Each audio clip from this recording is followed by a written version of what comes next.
You heard my name. I'm Jack Kruse. I'm a neurosurgeon. One of my clients and friends, you guys may know, asked me to come here and kind of give you a lowdown about last 3 or 4 days, what I've kind of been through. And that's the only slide in my talk. I've had an interesting last 7-8 months. I've been deplatformed in centralized medicine for the better part of 20 years. I'm the black sheep of centralized medicine. He's the black sheep of the Kennedy family. And Rick is the black sheep of the music business because if any of you know his history, he founded hip hop while he was studying to be a lawyer at NYU and completely changed the music industry. The difference is the middle black sheep has become a cultural icon, so he cannot be canceled. And he happens to be also a patient and a client of mine. So I did a talk in El Salvador that was kind of interesting in August. And the person who decided to set me up to, how shall we say, meet Bobby Kennedy is someone that you guys probably know, probably the most famous technology company in the world. Him and his wife got divorced and they have an autistic kid. And she wanted to hire me to reverse the kid's autism. She offered me $100 million to build a decentralized hospital. And I told her I'd only consider something like that if it was done on my terms. And you know, when you deal with somebody who has $9 billion, generally, they don't like that. But I told her it couldn't happen in the United States. It's impossible. So long story short, she says, well, I would like to get you with Bobby Kennedy. Most of you guys know, or probably have preconceived notions, you know, of what he is or what he's not. But she obviously wanted to get us together to talk about vaccines because she believes that the vaccine schedule in the United States had a big deal to do with her daughter's autism. And I told her in no uncertain terms that I'd love to meet with Bobby, but that wasn't really what I wanted to talk to Bobby about. The lady in question probably caused her child's autism. She's a patent attorney for Google. And the reason that all your computer screens are blue lit, the reason none of them are red lit, the reason none of them pay attention to circadian biology is because that original technology was developed in a government program that Bobby Kennedy knows about, and I happen to know about because I went to medical school at LSU.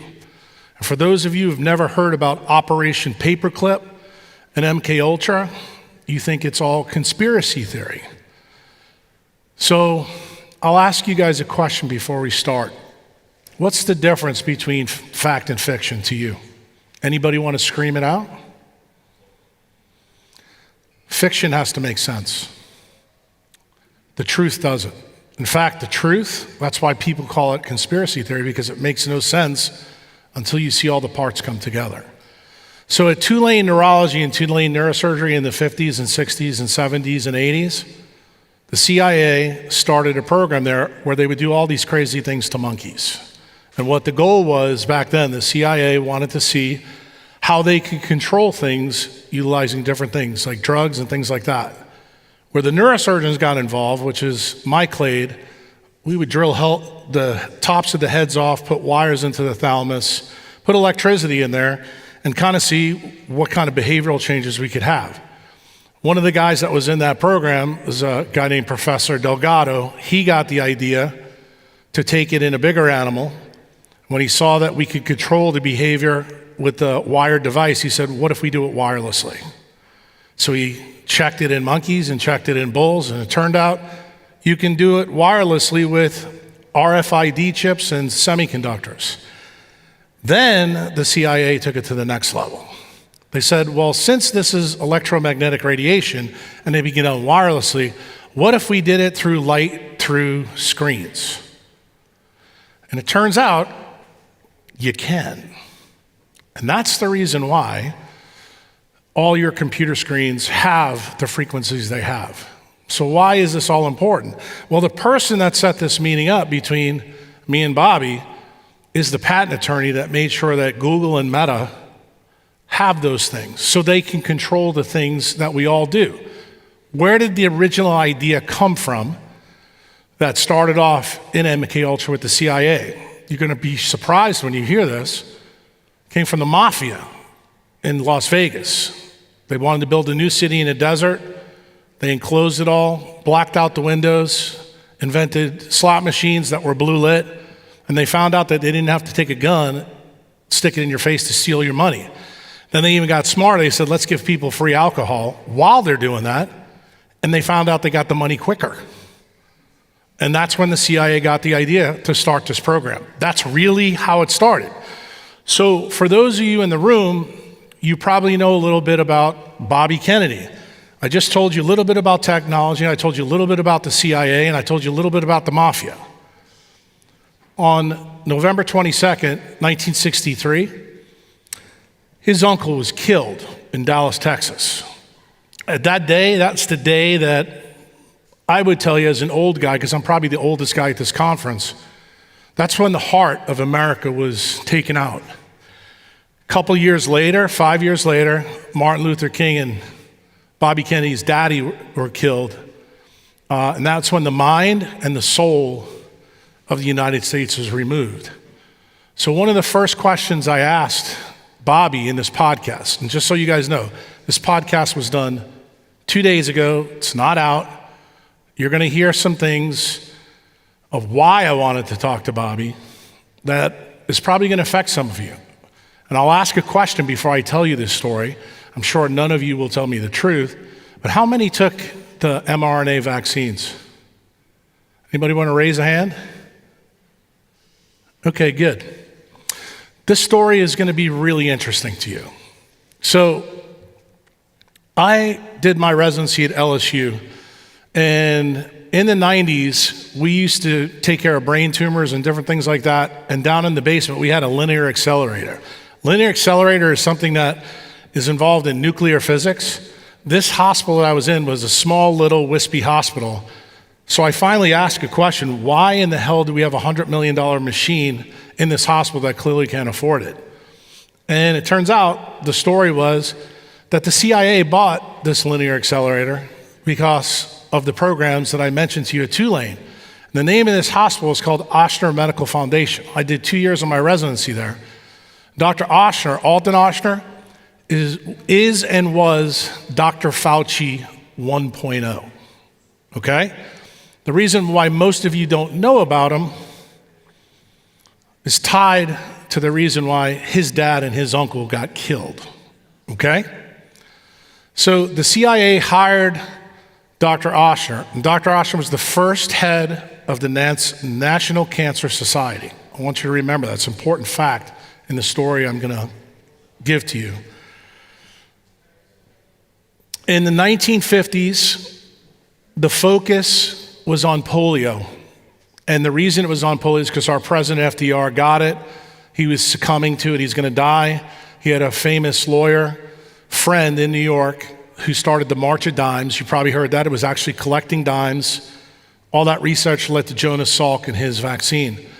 Have you ever wondered, anybody in the room, why Jonas Salk never won a Nobel Prize? There's a reason. It's called the Cutter event. And you may not know about the Cutter event. The reason why it's been scrubbed from the annals of medicine, it's also been scrubbed from medical textbooks. It's also scrubbed from the FDA website. But see, I'm an old guy. I trained at a time before cancel culture, and I learned about this in medical school. Basically what they did, Jonas Salk was tied to a pharmaceutical company called Cutter Pharmaceuticals, and this is, remember, 1951. We didn't discover DNA until 1953 with Watson and Crick. They used African green monkeys to grow the polio virus on to make the vaccine. The vaccine was made, and it was ready to be tested in 1950 and 1951. At the same time, a researcher named Dr. Bernice Eddy, who you probably also don't know because she was really the first doctor that was canceled. She did some testing on the Covert vaccine before it was given to humans, and she injected it into monkeys, and every single monkey got polio. She sent that information back to the people at the FDA, and they were like, there's no way, we cannot stop this rollout. This caused a big stir. Dr. Oshner, who is running this program with the help of the federal government, he actually worked for the FBI and the CIA at this time, was so adamant that he took his grandchild, a female and male, in the amphitheater of Tulane Medical School down on Carrollton Avenue in New Orleans, place that I did my residency at. I've been in this amphitheater multiple times. And he injected both of his grandchildren. His grandchild, the male, died in 2 days, and the granddaughter got a mild version of polio. It was at that time that people realized there was a big problem. But the bigger problem came when Bernice Eddy started to look into this. She found out that there was multiple viruses that were grown in the polio vaccine that went out, and 120 million people in the world from 51 through about 55 and 56 got this.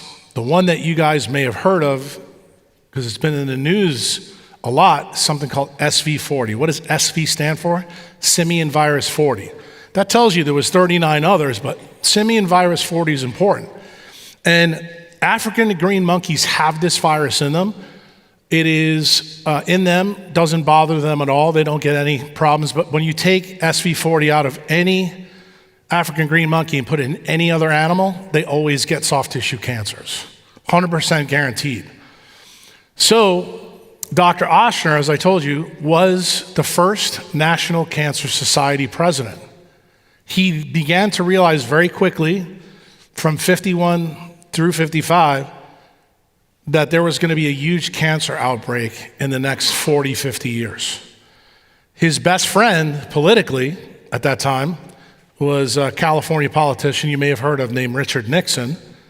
And Richard Nixon, when he became president in 1971, started the war on cancer. The reason why is because they knew what the cause of this problem was. So, what happened? The original goal of Dr. Oshner was to try to figure out a way to solve this problem that he, in fact, caused by rolling out the polio vaccine. So the linear accelerator was brought by the CIA and placed in a place called a U.S. Public Health Hospital. And this is across the street from Children's Hospital in New Orleans on Henry Clay Boulevard. Why do I know all this? Because I did my residency there. Right across the street is this big 3-story building that just sticks out like a sore thumb. And the outside of this place is kind of like the outside walls that you've seen in this building that we're having this talk. And it looks like a military installation. At the same time, a lady named Sarah Stewart, who went to the University of Chicago, she was an expert in viruses causing cancer. At a time, nobody believed it. She was kind of like the black sheep of her day, like I'm the black sheep of mine today. And she was recruited by Dr. Oshner. At that time, she was reassigned from the NIH to the U.S. Public Health Hospital.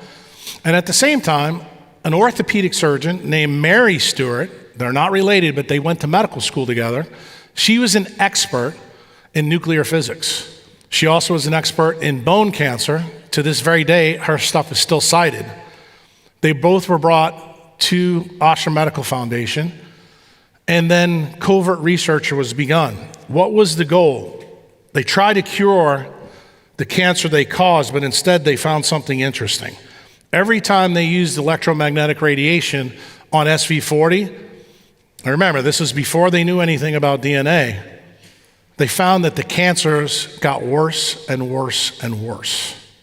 And instead of getting it better, they made it worse. And the reason now, in modern molecular biology, we know X radiation or high energy particles breaks DNA up into little pieces.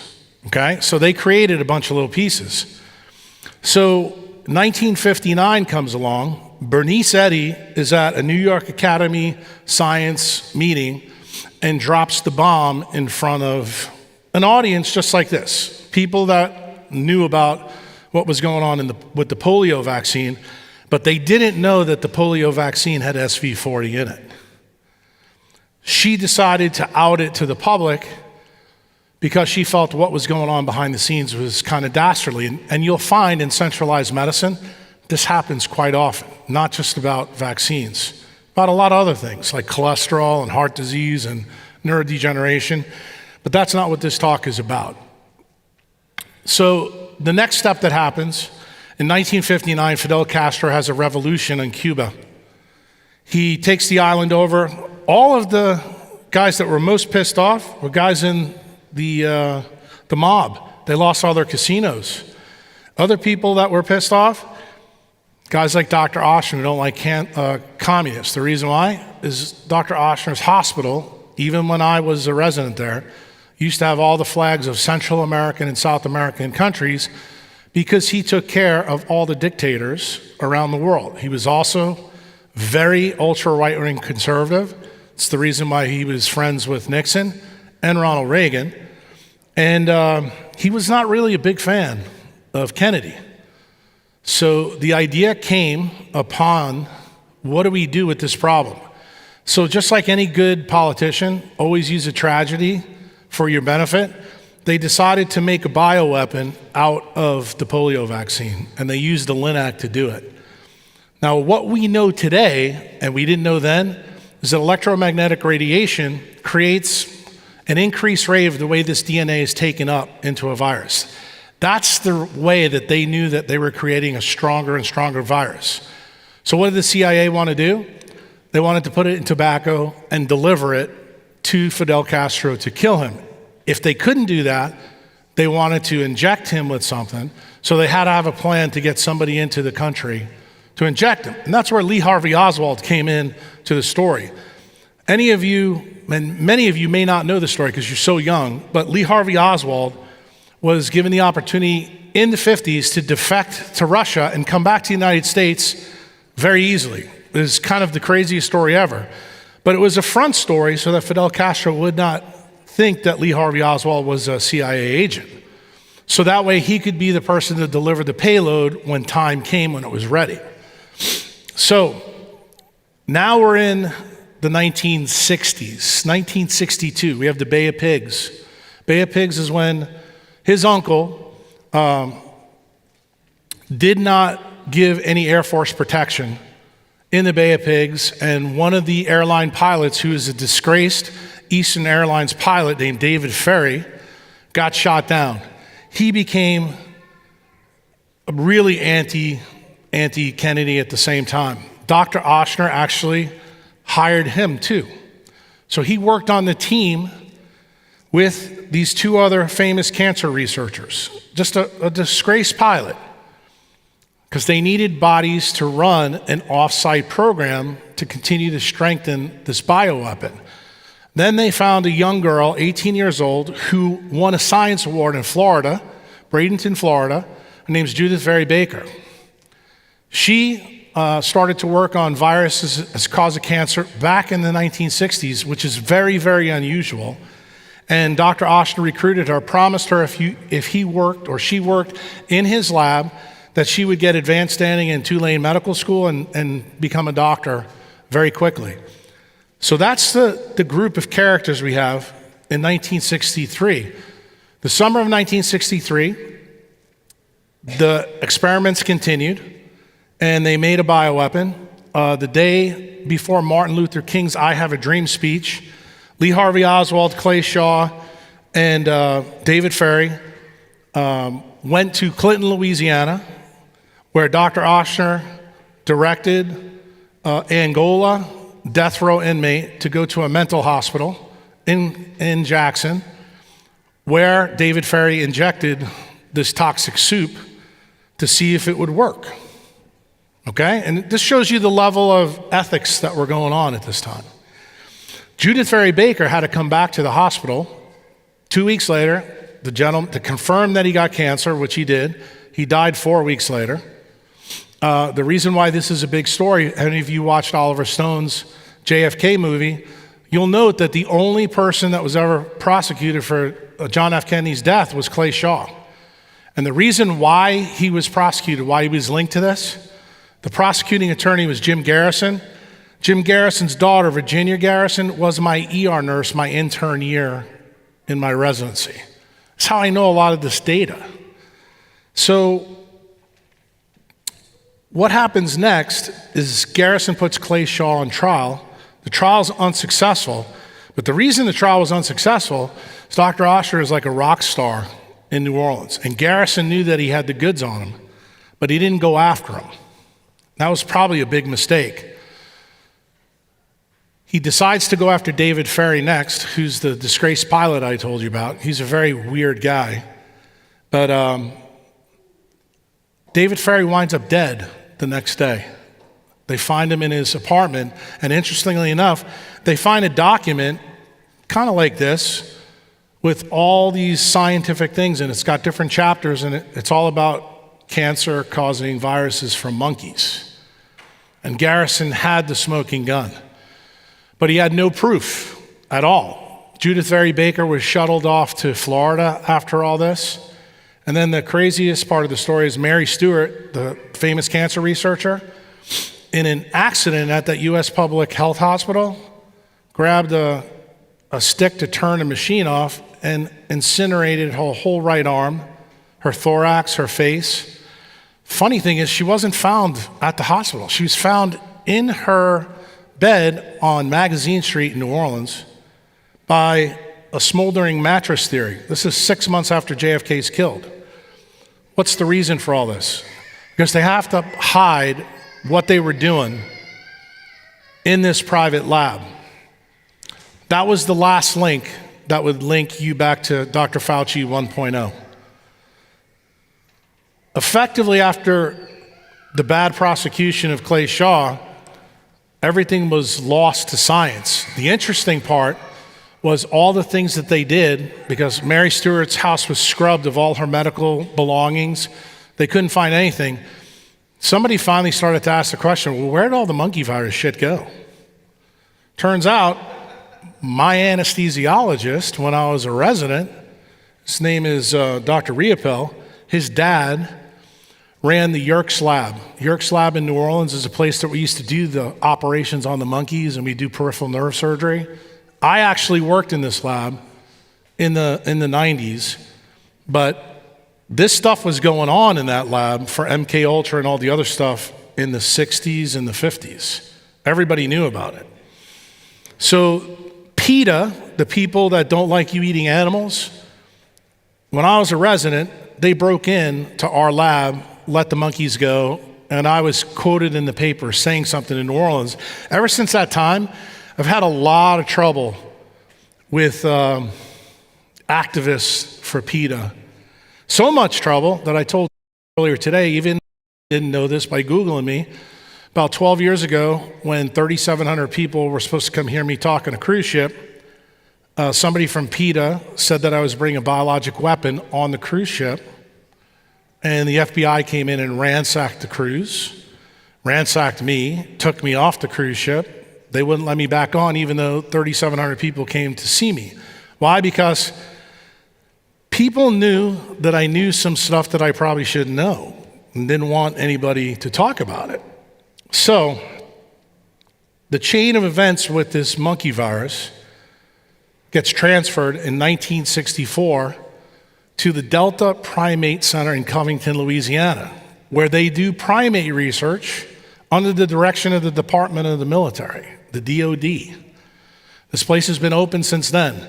Dr. Riopel's dad ran that place. And the reason I became aware of that is because the day that I was in the Times-Picayune talking about it, I asked Dr. Riopel about this issue. I said, look, I know your dad used to work there, because he would never talk about what his dad was involved with. But he did that day when I was getting ready to do a craniotomy in the middle of the night. And some of the things that he told me made me start asking questions. I started putting things together. And I said, I need to find out what happened with that monkey virus. So it turns out in 1971, the monkey virus research went to Fort Detrick. If any of you see the black sheep of the Kennedy family up there, he just wrote the takedown book for Dr. Anthony Fauci. In that book, you'll see all the links to Fort Detrick. From 1971 all the way up to the Patriot Act, when they knocked the Twin Towers down, all of our biologic weapon stuff was done in the United States. Ironically, several viruses got out when Obama was president. Obama shut down the bioweapons program. And guess what he told Dr. Fauci to do? Go offshore. And guess where he went? Wuhan.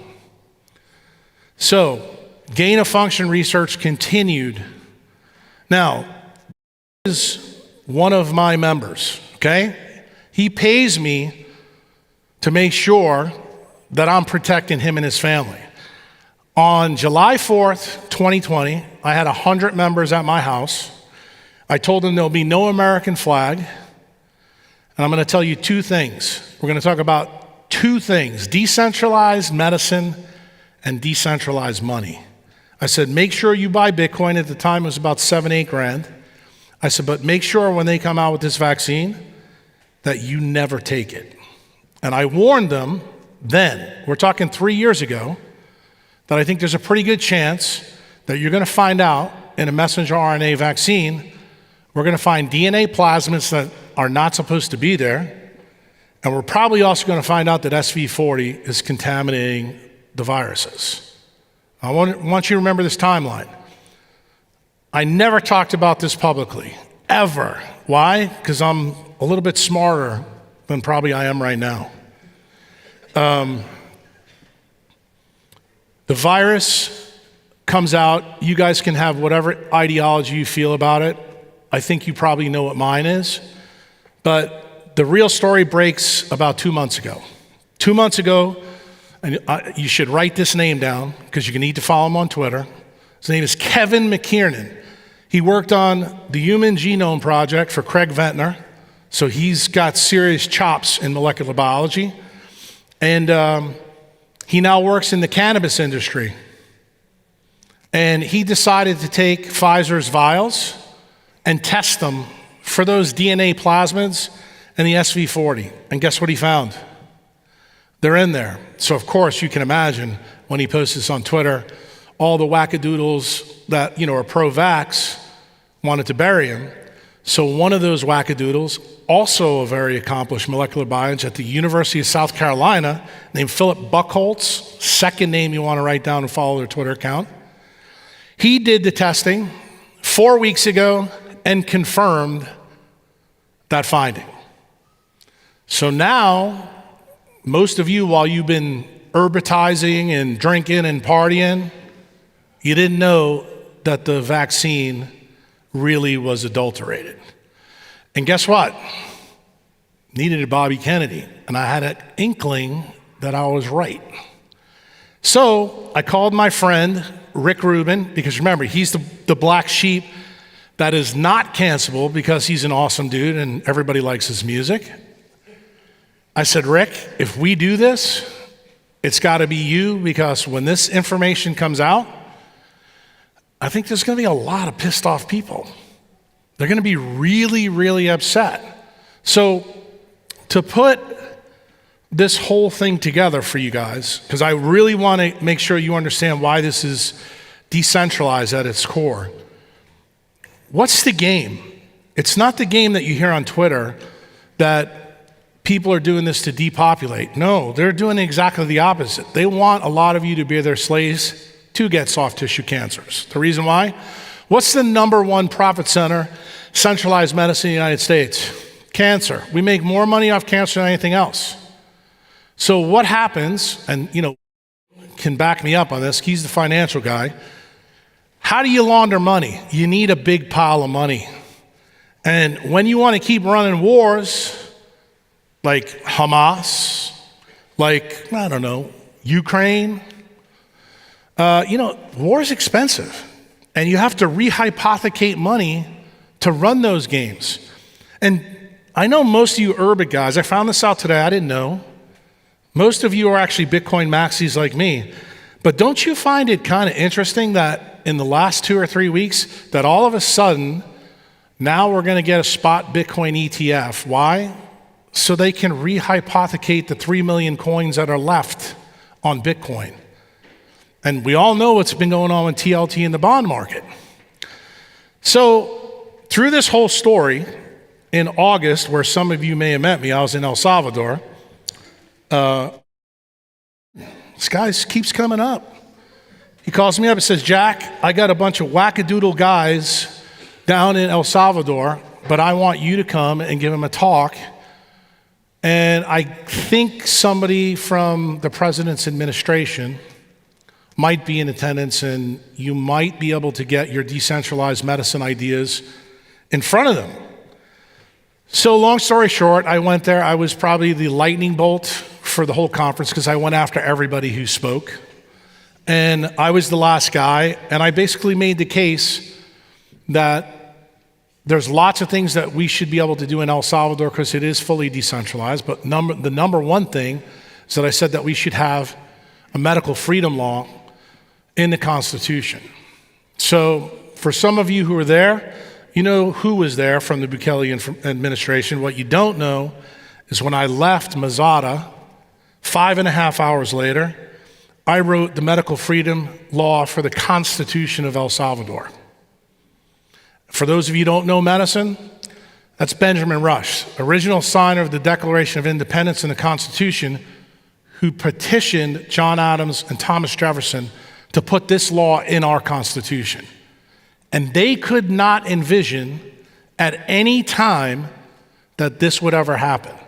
So it never got put in. So most of you are Bitcoiners.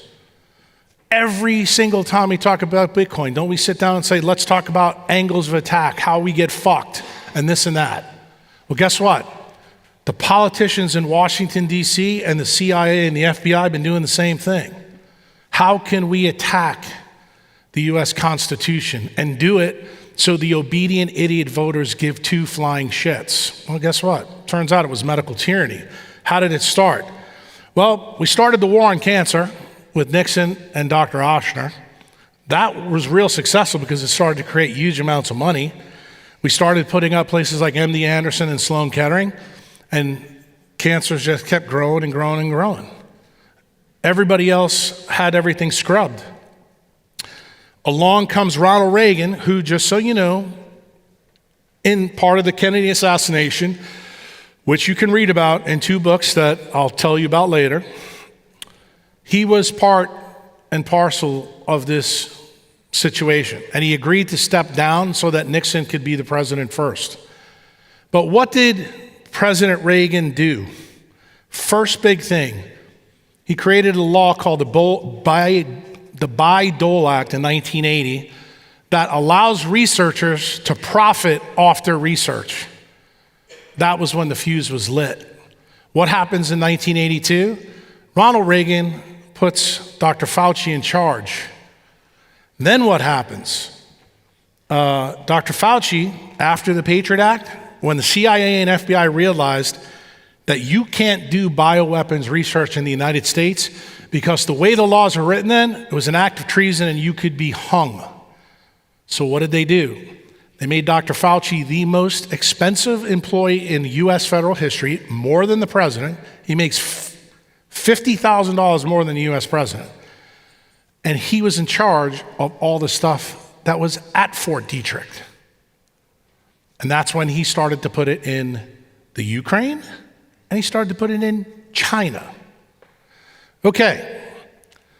He had a good friend named Peter Daszak at North Carolina, EcoHealth Alliance. These were the guys that designed the messenger RNA. So I knew about all this in 2018, 19. And this is why I warn my tribe. Never comply. Most of you don't know who I am. You can go to my Twitter feed right now, and there's a little box there. It says, do not comply. When they tell you to do something, fucking run away. Now, the real bad news, if you took the jab, you got some risks. But I didn't come here to talk to you about that. I came to tell you, when I sat down with Bobby Kennedy, we talked about all of this. And it's all filmed and it's on tape. You are the first human beings to hear this story. I've never told anybody this live. Some of my friends, but not all the parts. But I told Bobby, and Bobby confirmed a lot of things that you just heard here. That's the real reason I wanted to talk to Bobby. And Bobby Kennedy told me that he thinks he has a plan to solve it. I'm gonna be quite honest with you. It's probably the only negative thing you're gonna hear me say about him. I don't think his plan's gonna work. And I've told the people down in El Salvador that there's only one way to stop this. Like, if you don't want history to keep repeating itself with this issue, you have to have a Medical Freedoms Act. So when I left Mesada, I wrote the law in 5.5 hours and I sent it to the Bukele administration. The Bukele administration told me in 24 to 46 hours, I need to be ready to go meet the president of El Salvador. And guess what? I did. Met him at his house. He said, tell me the story. My brother said that you had some very interesting to say, but I want to hear why you wrote what you wrote. So I told him the story of Benjamin Rush. Told him the story about why his uncle, why his dad, and why they're probably going to kill him. And why they want you to get cancer. It's a decentralized medicine story. I've done my due diligence. This is the law in my hand. I cannot let you read it, but let you know that it's here, but I am going to read the first part. Public Health Freedom Act of 2023. The people of El Salvador do enact as follows. Unless we put decentralized medical freedom into the Constitution, the time will come when centralized institutions in healthcare will organize into an underground, covert, or authoritarian bureaucracy. It will restrict the art and science of healing to one class of people and deny privileges to others. It will constitute the Bastille of medical science. All such laws are contrary to freedom and liberty. They are despotic and have no place in a constitutional republic. The Constitution of the Republic should make special privileges for medical freedom and religious freedoms related to the practice of healing. Therefore, these laws should be added to our founding documents to protect the public health from tyranny from this day forward.